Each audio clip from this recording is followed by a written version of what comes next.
बच्चों, आप सभी के लिए सीएचएस कॉन्सेप्ट ने लेकर आ गया है न्यू बैच, जिसका नाम है अनंत बैच। इसके अलावा आप सभी को मैं अपडेट कर दूं कि सीएचएस का एप्लीकेशन फॉर्म आ चुका है क्लास 9 और 11th के लिए। जिसने भी फॉर्म नहीं भरा है जाके फटाफट फॉर्म को फिलअप कर दीजिए। 2 मार्च तक ये ऑफर है, सिर्फ और सिर्फ 599 में आपको कोर्स मिल जाएगी, बहुत ही कम फीस में। और यहाँ जितने भी फैकल्टी मेंबर है सब एक पर एक है, यानी बेहतरीन है। पिछले साल भी यहाँ से पढ़े और उनका सिलेक्शन हुआ सीएचएस में, इस बार आपका नंबर है। आप कड़ी मेहनत करने के लिए तैयार है तो आप जुड़िए हमारे कोर्स में। 29 फरवरी को आपका फ्री टेस्ट होना है। जितने भी लोग पार्टिसिपेट करना चाहते हैं इस नंबर पे अपना नाम और क्लास लिख के भेज दीजिए इस व्हाट्सएप नंबर पे। नाम है सीयूटी कॉन्सेप्ट। जाओ आप लोग गूगल प्ले स्टोर पे और वहां से सीयूटी कॉन्सेप्ट को डाउनलोड करो। डाउनलोड करने के बाद आप क्लिक करोगे तो सीएचएस का जो न्यूज़ सबको शेयर कर दीजिए, सबको बता दीजिए कि अनंत बैच आ गया है, ज्वाइन कर ले। सीएचएस से संबंधित हर एक अपडेट के लिए हमारे चैनल पे बात करेंगे यहाँ पर कि आपको तैयारी कैसे करनी है, क्या आपकी रणनीति होनी चाहिए, ताकि आप वहां पर जाकर के जब आप एग्जाम में बैठे हो तो आप फेल होने की चांसेस बहुत कम से कम हो। अब ये कब हो पाएगा? जब आप लगातार कंसिस्टेंसी के साथ मेहनत करते जाओगे और खुद को सुधारते जाओगे, तभी हो पाएगा।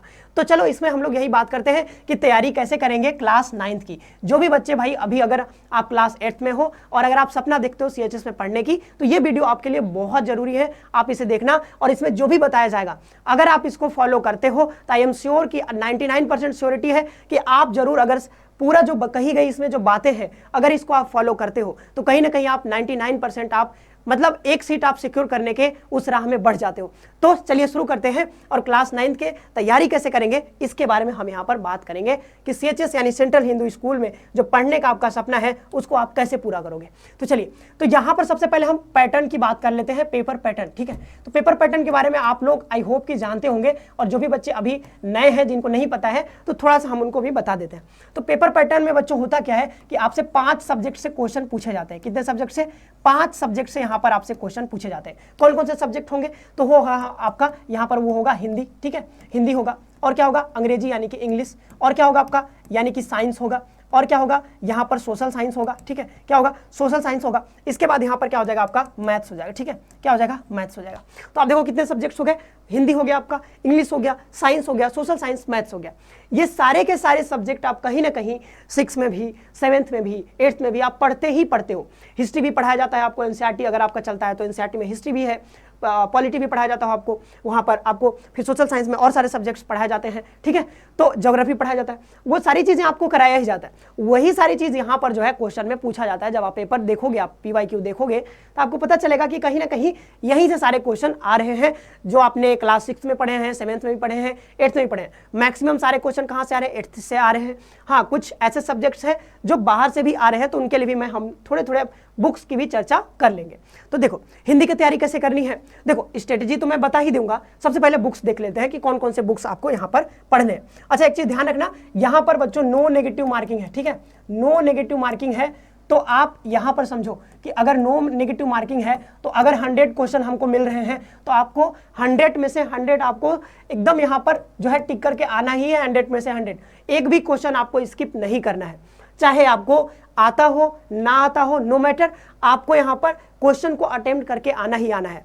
बाय द वे, अगर आप 10 क्वेश्चन नहीं आ रहा है आपको, आपने 10 का 10 जो है वो तुक्का लगा दिया, तो 10 में से 10 लगा दिया, तो हो सकता है आपकी किस्मत अच्छी है तो 2-3 सही हो जाए, तो इससे क्या दिक्कत है? तो आपको 100 में से 100 जो है पूरा यहाँ पर टिक करके आना है, कोई भी क्वेश्चन आपको छोड़ने नहीं है। तो सबसे पहले हम बात करते हैं बच्चों हिंदी की। ठीक है, हिंदी हमारी मातृभाषा, तो हम पहले हिंदी की बात कर लेते हैं। तो हिंदी में बच्चों आपको मैक्सिमम जो क्वेश्चन पूछे जाते हैं वो कहाँ से पूछे जाते हैं? ग्रामर यानी कि व्याकरण से। ठीक है, व्याकरण से पूछे जाते हैं आपके सारे के सारे, मतलब मैक्सिमम क्वेश्चन जो है वो ग्रामर से ही पूछे जाते हैं। तो जब ग्रामर से पूछे जाएंगे तो हम क्या करेंगे, और कुछ क्वेश्चन ना मतलब लेखक रचनाएं, ये मतलब 2 पार्ट में होता है हिंदी, एक हिंदी साहित्य होता है, एक ग्रामर होता है। तो साहित्य वाले पोर्शन से मतलब बहुत ज्यादा क्वेश्चन नहीं पूछा जाता है, लेकिन पूछा जाता है वहां से भी, जैसे लेखक, कवि, रचनाएं, उनके पत्र पत्रिकाएं, ये सारे क्वेश्चन। तो आपको साहित्य वाला तो पढ़ना ही है। ठीक है, और उसके साथ आपको यहाँ पर ग्रामर पर ज्यादा फोकस करना है, क्योंकि ग्रामर पर तो एक साहित्य हो गया, ठीक है, एक साहित्य हो गया और एक यहाँ पर ग्रामर हो गया। तो ग्रामर से ज्यादा क्वेश्चन पूछे जाएंगे और यहाँ पर साहित्य से भी पूछा जाएगा, बट थोड़ा सा कम होता है। तो ग्रामर के लिए कोई भी एक ग्रामर की बुक अच्छी सी आपको उठा लेनी है। मैं नाम नहीं ले रहा हूं, कोई भी बुक आपके पास जो भी हो ग्रामर की बुक, आप वहां से पढ़ लेना। मैक्सिमम बच्चे इसमें लूसेंट का उठा लेते हैं बुक, आप उठा लीजिएगा। कोई सा भी घर में कोई पढ़ा हो भैया दीदी का, उनसे भी आप पढ़ सकते हैं।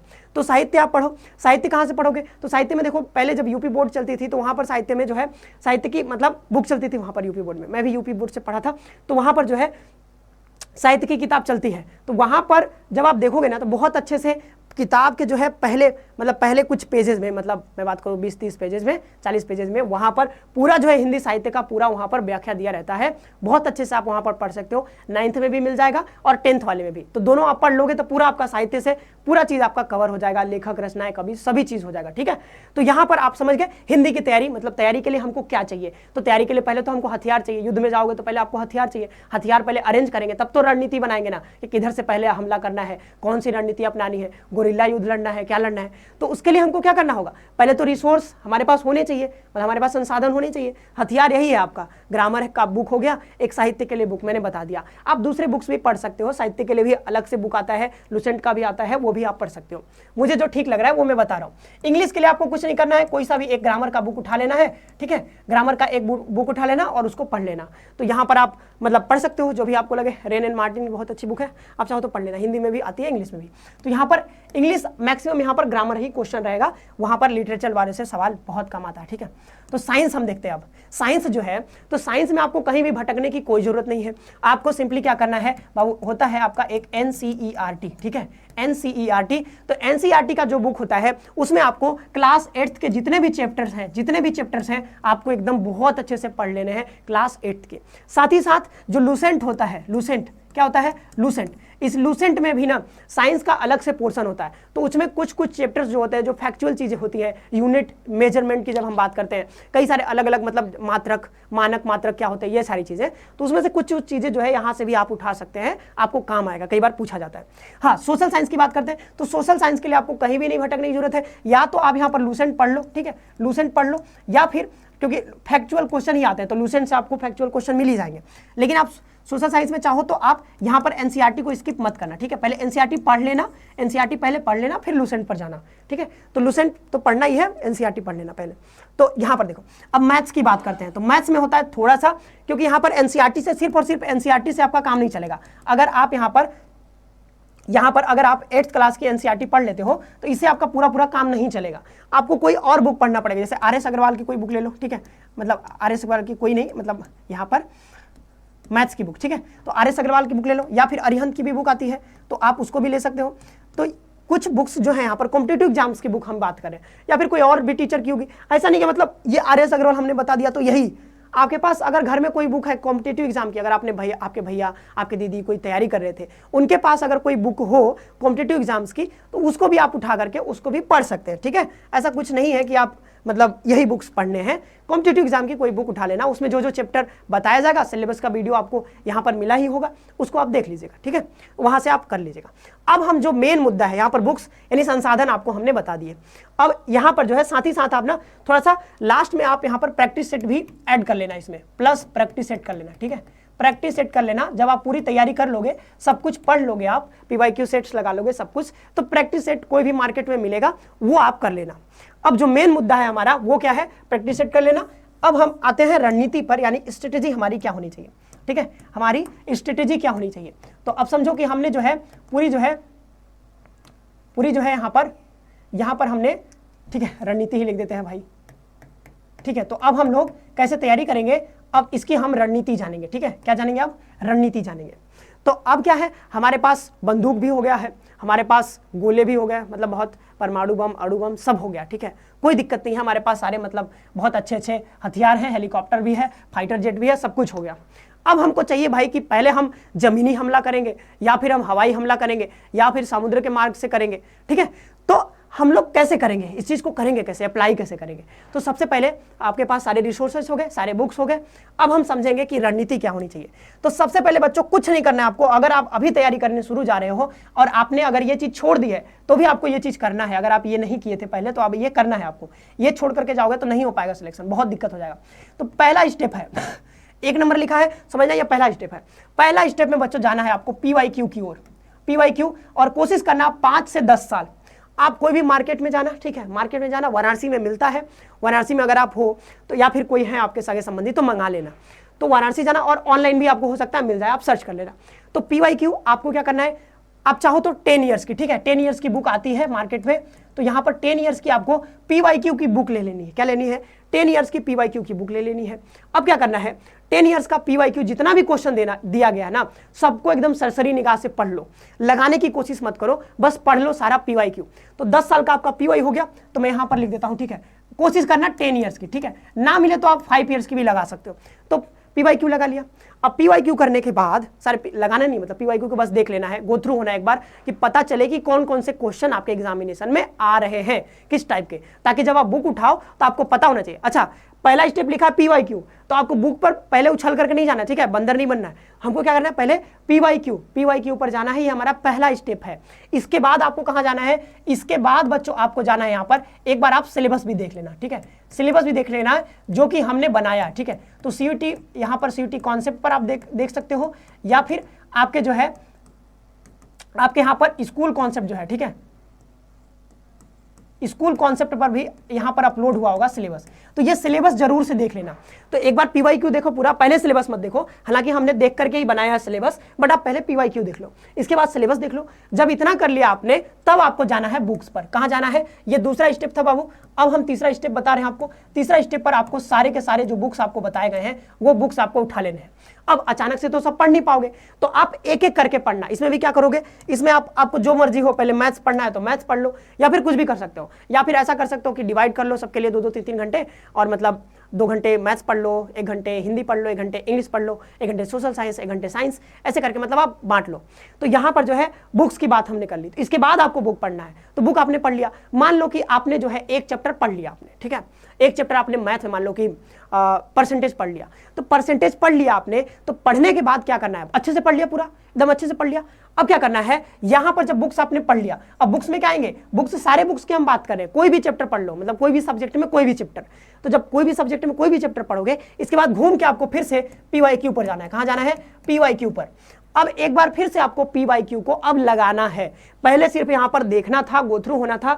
अब बुक्स पढ़ने के बाद अब आपको PYQ में जो क्वेश्चन दिए गए हैं, लाइक परसेंटेज आपने पढ़ लिया है, तो परसेंटेज में जितने भी क्वेश्चन हैं, अब सारे के सारे क्वेश्चन आपको अटेम्प्ट करने हैं। तब आपको पता चलेगा कि आपने जो पढ़ा है वो आप अप्लाई कर पा रहे हो या फिर नहीं कर पा रहे हो। तो यहां पर देखो कि जब PYQ आप लगा लोगे, तब आपको समझ में आ जाएगा कि सर इतने सारे हमने किया है और इतना PYQ हमने लगा लिया, तो आप किस ट्रैक पर हो, ठीक है। अगर मान लो पहली बार में अगर 10 क्वेश्चन परसेंटेज के थे, 10 में से 5 ही बन गए तो बहुत अच्छी बात है, ठीक है। पहला बार पढ़ करके 5 बना लिए, बहुत अच्छी बात है। 8 बना लिया तो बहुत अच्छी, और भी बहुत अच्छी बात है भाई, ठीक है। तो PYQ लगा लिया। अब PYQ लगाने के बाद ना रुकना नहीं है हमको, PYQ वो तो लगाते ही रहना है, क्योंकि एक ही दिन में तो सब कर नहीं पाओगे, धीरे धीरे करोगे। तो लाइक एक चैप्टर कंप्लीट करो, हर मतलब हिंदी का भी करो 1 चैप्टर कंप्लीट, फिर PYQ लगाओ, तो ऐसे करके, ठीक है। तो इसमें थोड़ा सा आपको मेहनत लगेगा, क्योंकि PYQ में हर जगह मतलब ऐसा टॉपिक वाइज दिया नहीं रहता है, बट आपको थोड़ा सा मेहनत करना पड़ेगा इसमें। तो PYQ कर लिया, क्योंकि बिना मेहनत के क्या ही मिलेगा, कुछ नहीं मिल पाएगा आपको, मेहनत तो करना ही पड़ेगा। अब आपको करना है रिवीजन, यानी कि आपको दोहराना है। जिस चीज को आपने बुक से पढ़ा है, आपने मान लीजिए पढ़ लिया, अब आपको PYQ लगा लिए। PYQ लगाने के बाद अब उस चैप्टर को दोबारा से क्या करना है, रिवाइज करना है। तो रिवीजन रिवीजन रिवीजन, बार बार रिवीजन रिवीजन रिवीजन रिवीजन, ठीक है, ये कर लेना है। तो 5वां स्टेप यह था। अब 6ठा स्टेप में बाबू, अब जैसे PYQ तो लगा लिए हैं आप, अब क्या करना है आपको, किसी भी कोचिंग में अगर कहीं से आपको मिल रहा है या फिर कहीं से भी मिल रहा है, तो 6ठे स्टेप में आपको बाबू करना है टेस्ट देना है। क्या देना है, टेस्ट देना है। और साथ ही साथ आप कोई मार्केट से जो है ना प्रैक्टिस सेट भी लगा सकते हो। प्रैक्टिस सेट भी कई सारे आते हैं, तो टेस्ट दे सकते हो। टेस्ट में क्या होगा कि आपको टाइमिंग फिक्स हो जाएगा कि मतलब 2 घंटे का पेपर है, तो आप 2 घंटे में कितना क्वेश्चन कर पा रहे हो, ये सारी चीजें हो जाएंगी आपकी। और प्रैक्टिस सेट से तो टाइमिंग नहीं बन पाएगा, बट आप कोशिश करना कि 2 घंटे के टाइम फ्रेम में आप बनाने की कोशिश करो। तो आप प्रैक्टिस सेट 10-20 प्रैक्टिस सेट ले लो, उसको आप लगाओ, ठीक है। तो इतना काम जब आप कर लोगे ना, जैसे टेस्ट आप रिविजन कर लिया, फिर टेस्ट आपने दे लिया, तो आप खुद को क्या करोगे, इवेल्युएट करोगे। क्या करोगे, 7वां स्टेप है हमारा बाबू, 7 समुंदर पार वाला, ठीक है। तो ये 7वां स्टेप है हमारा कि यहां पर सेल्फ इवेल्यूएशन करना, ठीक है, सेल्फ इवेल्युएशन करना है। अब ये कैसे करोगे, तो ये करने के लिए आपको क्या करना है, खुद से ही करना पड़ेगा आपको। अब टेस्ट दिया, प्रैक्टिस सेट दिया। अब प्रैक्टिस सेट में जो है वो 100 क्वेश्चन थे। अब 100 क्वेश्चन में आपको मान लो कि 80 क्वेश्चन बन गए। उसमें से कुछ चैप्टर ऐसे थे, चाहे लाइक मान लो बोट एंड स्ट्रीम का चैप्टर था, उसमें बोट एंड स्ट्रीम का पार्टिकुलर ये वाला टाइप आपसे क्वेश्चन आया था इस वाले प्रैक्टिस सेट में, आपसे नहीं बन पाया। तो जब नहीं बन पाया तब आपको पता करना है कि क्यों नहीं बन पाया। तो क्यों नहीं बन पाया, तो अब जाओगे पीछे की ओर, बुक की ओर जाओगे, बुक में देखोगे कि ये वाला टाइप हमने पढ़ा था लेकिन नहीं बना पाया। तो क्यों नहीं बन पाया, तो वहां पर फिर से रिवाइज करोगे आप दोबारा से। रिवाइज करने के बाद फिर जो है सेल्फ इवैल्यूएशन, इसी को कहते हैं, ठीक है। मतलब सेल्फ इवैल्यूएशन का मतलब है कि जो कमियां रह गई है ना, उस कमियां को आपको फिर से आइडेंटिफाई करना है, फिर से बुक पढ़ना है और उस कमियों को दूर करना है। और यही होता है सेल्फ इवैल्यूएशन। और सेल्फ इवैल्यूएशन जब आप करते रहोगे ऐसे करके रिवीजन करते रहोगे, टेस्ट देते रहोगे और इवैल्यूएशन करते रहोगे, तो ये जो है सक्सेस की गारंटी है और आप यहाँ पर सक्सेस की सीढ़ी जरूर चढ़ोगे, ठीक है। तो लास्ट में बचता है आपका यहाँ पर सक्सेस, और यहाँ पर जरूर आपको मिलेगा सक्सेस, मतलब यहाँ पर CHS है, ठीक है। तो CHS में आपका एडमिशन जो है बिल्कुल हो जाएगा 100%। ये जो है ना, जैसे चंद्रयान देखोगे, चंद्रयान 3 एकदम फेल प्रूफ बनाया गया था। फेल प्रूफ का मतलब ये है जैसे फायर प्रूफ होता है कोई चीज, वैसे ही फेल प्रूफ था। मतलब ऐसा था कि मतलब वो चांस एकदम नेगेटिव नहीं बोल सकते, मतलब 0 पॉइंट समथिंग चांस था कि वो फेल हो जाएगा। 99% चांस था कि चंद्रयान 3 जो है हमारा फेल नहीं होगा। वैसे ही आप समझो कि ये वाला जो मैंने आपको स्ट्रेटेजी बता दी है, ठीक है, ये बता दी है, कहीं नहीं मिलेगा आपको, यही स्ट्रेटेजी जो हमने बता दी है, अगर आपने इसको फॉलो कर लिया मेहनत से, कंसिस्टेंसी के साथ, तो ये जो है सक्सेस यानी CHS तक पहुंचने में आपको कोई नहीं रोक सकता है। चाहे कोई भी बड़ी से बड़ी जो है वो पहाड़ आ जाए, आपको नहीं रोकेगा अगर आप ये काम करोगे। साथ ही साथ इसमें थोड़ा सा ध्यान रखना कि आपको हार्डवर्क करते रहना है, ठीक है, हार्डवर्क करते रहना है, इसका कोई मतलब अल्टरनेटिव नहीं है। करत करत अभ्यास ते जड़मती होत सुजान, ठीक है, रसरी आवत जाते और सिल पर परत निशान। तो ये चीज ध्यान रखना कि हार्डवर्क का, यहाँ पर हार्डवर्क का कोई भी सब्स्टिट्यूट नहीं है, आपको मेहनत करना ही पड़ेगा अगर आप CHS में जाना चाहते हो तो। और आपको यहाँ पर इसके अलावा दूसरा में आपको भाई कंसिस्टेंसी रखनी है, ठीक है। कंसिस्टेंसी अगर आप छोड़ दोगे, मतलब ऐसा हुआ कभी कि आपने आज 8 घंटे पढ़ लिया और 10 दिन तक गायब हो गए, भाई दिवाली आए, होली आए, जो भी आए, अभी आपको एग्जाम पर फोकस करना है। दिवाली भी मनानी है, खुशियां भी बांटनी है, बट आपको कहीं ना कहीं कंसिस्टेंसी नहीं तोड़नी है। दिवाली के दिन भी 1 घंटा कम से कम पढ़ लेना, ठीक है। ऐसा ना हो कि दिन भर मतलब घूमे, पता चला एक दिन छोड़ दोगे ना तो क्या होगा, एक दिन अगर आपने छोड़ दिया ना तब मन में आ जाता अच्छा कल भी नहीं पढ़ा था, ठीक है अभी पढ़ेंगे 4 दिन बाद। तो ऐसे प्रोक्रेस्टिनेशन वाली ना फीलिंग आने लगती है, टालने की आदत। तो टालने की आदत नहीं करनी है, आपको रोज 1 घंटा ही पढ़ लेना है। अगर कोई मतलब जरूरी काम आ गया, शादी ब्याह आ गया, दिवाली आ गया, धनतेरस आ गया, तो कोई अगर प्रोग्राम है तो ठीक है, जो उसमें घूमो फिरो, क्योंकि एंजॉय करो, बट 1 घंटा कम से कम पढ़ो, रिवाइज कर लो, कुछ ना कुछ आपको करना है एक दिन में, छोड़ना नहीं है, ठीक है। हार्डवर्क, कंसिस्टेंसी, ये दोनों भाई करते रहना, ठीक है, और सुधार करते रहना। सुधार करने का समर्पण अगर रखोगे तो कोई ना कहीं सक्सेस से कोई नहीं रोक सकता, ठीक है। तो यहाँ पर बाद बाकी पहुंचोगे कहाँ पर, यहाँ पर अपने मंजिल पहुंचोगे, ठीक है, मंजिल यानी कि CHS तक जरूर पहुंचोगे। और मेरी शुभकामनाएं आप सभी के साथ है।